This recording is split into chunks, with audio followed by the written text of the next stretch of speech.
This channel does not promote any violent, harmful, or illegal activities. All content provided by this channel is meant for an educational purpose only. Abhishek Bandyopadhyay দুই বাড়ির অবৈধ অংশ ভাঙার নির্দেশ পুরসভার। শান্তিনিকেতন আর কালীঘাটের বাড়িতে অবৈধ অংশ ভাঙতে হবে। অভিষেক নিজে না ভাঙলে পুরসভায় অবৈধ অংশ ভাঙবে। নির্মাণের নথি বৈধ কিনা যাচাইয়ের জন্য নোটিশ পুরসভার। এই মুহূর্তের আরও একটা বড় খবর আপনাদেরকে জানাচ্ছি। অভিষেক বন্দ্যোপাধ্যায় দুই বাড়িরই অবৈধ অংশ ভাঙার নির্দেশ পুরসভার। শান্তিনিকেতন এবং কালীঘাটের বাড়িতে অবৈধ অংশ ভাঙতে হবে।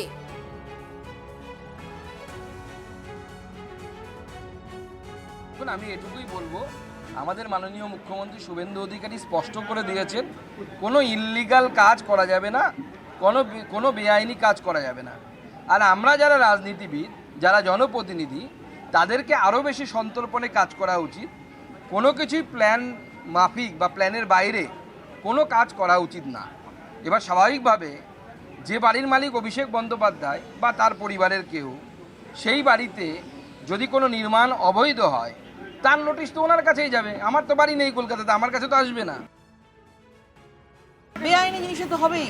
সরকার তো কোনো বেআইনি জিনিসকে বরদাস্ত করবে না। এই সরকার এতদিন ধরে যারা নিজেদেরকে পৈতৃক সম্পত্তি ভাবত পুরো পশ্চিমবাংলাটাকে, মুখ্যমন্ত্রী সেটা হতে দেবেন না আমাদের মুখ্যমন্ত্রী। এবং আমাদের মুখ্যমন্ত্রী যথেষ্ট বৈধভাবে যেই রকম যা হয় সেগুলো করবেন। এবং অবৈধ কিছু জিনিসকে সহ্য করা হবে না, মানা হবে না।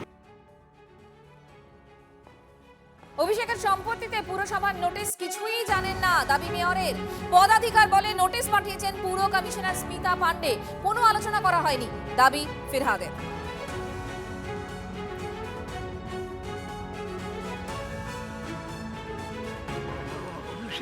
আমি কি করে বলবো তার কাছে কি কাগজপত্র আছে না আছে?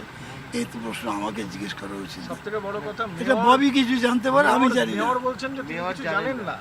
তো মেয়রের উপর জানার খুব একটা স্পষ্ট নয়। এটা জানবে পার্টিকুলার ডিপার্টমেন্ট, বিল্ডিং ডিপার্টমেন্ট, তারা বলতে পারবে, না আমি বলতে পারবো না মেয়র বলতে পারবে। মেয়র ওখান থেকে হাজার স্যাংশন হয়, সেগুলো মেয়র জানে। ওটা দেখতে পাচ্ছি পলিটিক্যাল ইন্টেনশনে অনেক জায়গায় কাজ হচ্ছে। তো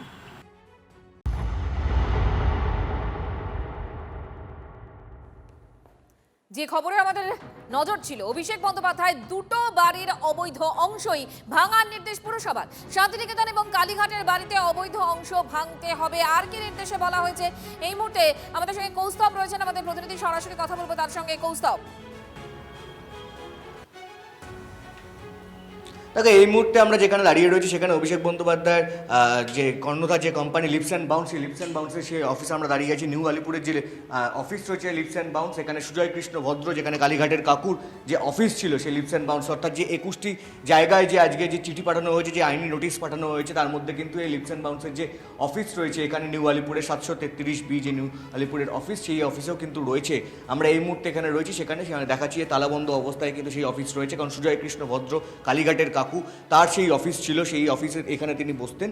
এবং যে লিপস অ্যান্ড বাউন্সের অফিস, যে অফিসের কর্ণধার অভিষেক বন্দ্যোপাধ্যায়, সেই অভিষেক বন্দ্যোপাধ্যায়ের অফিসের লিপস অ্যান্ড বাউন্সের তার নামে কিন্তু 21টি যে আজকে কলকাতা পৌর সংস্থার তরফ থেকে 21টি জায়গায় কিন্তু তার নামাঙ্কিত যে জায়গা রয়েছে সেগুলো কিন্তু আইনি নোটিশ চাওয়া হয়েছে। তার মধ্যেও কিন্তু রয়েছে এই লিপস অ্যান্ড বাউন্সের এই অফিস। এছাড়াও কিন্তু আরও বিভিন্ন জায়গায় তার যেখানে প্লট রয়েছে সেই প্লটগুলোর যে বাড়ির যে বিল্ডিং প্ল্যান, সেই সমস্ত কিন্তু চাওয়া হয়েছে কলকাতা পৌর সংস্থার তরফ থেকে। মঞ্জিরা, কৌস্তব, আপাতত তোমাকে ধন্যবাদ।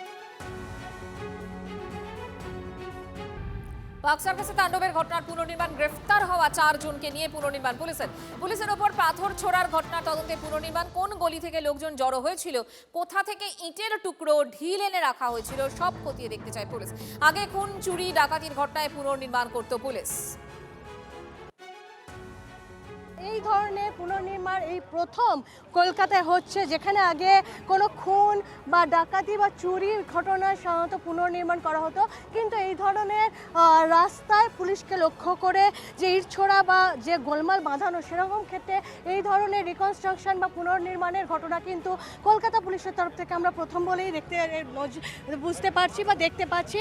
এটা বলতে গেলে এক কথায় একটা বার্তা দেওয়া, সাধারণ মানুষকে, ধর্মীয় যারা আচার আচার আচরণ পালন করেন তাদের কাছে একটা বার্তা পাঠানো যে এই ধরনের ঘটনা ঘটলে কিন্তু এই সরকার পুলিশকে যে ফ্রি হ্যান্ড দিয়েছে, পুলিশ তাদেরকে কিন্তু কোনো রকম রেয়াত করা যাবে না। এবং দেখা যাচ্ছে আজকে 4 জনকে যা নিয়ে আসা হয়েছে পুনর্নির্মাণের জন্য, এবং তাদেরকেই আজকে দেখাগুলো তাদেরকে অভিযুক্তদেরকে নিয়ে আসা হয়েছে এবং তারা কোথা থেকে এসেছিলেন, সঙ্গে কারা ছিল, কোন গলি থেকে এসেছিলেন, এবং ইট বা যেগুলো জড়ো তারা আগে থেকে করে রেখেছিলেন কিংবা পরিকল্পনা করে করেছেন কিনা, সেটাই আজকে পুনর্নির্মাণের জন্য এদেরকে আনা হয়েছে। ক্যামেরায় সুদেবের সাথে দীক্ষা, TV9 বাংলা, কলকাতা।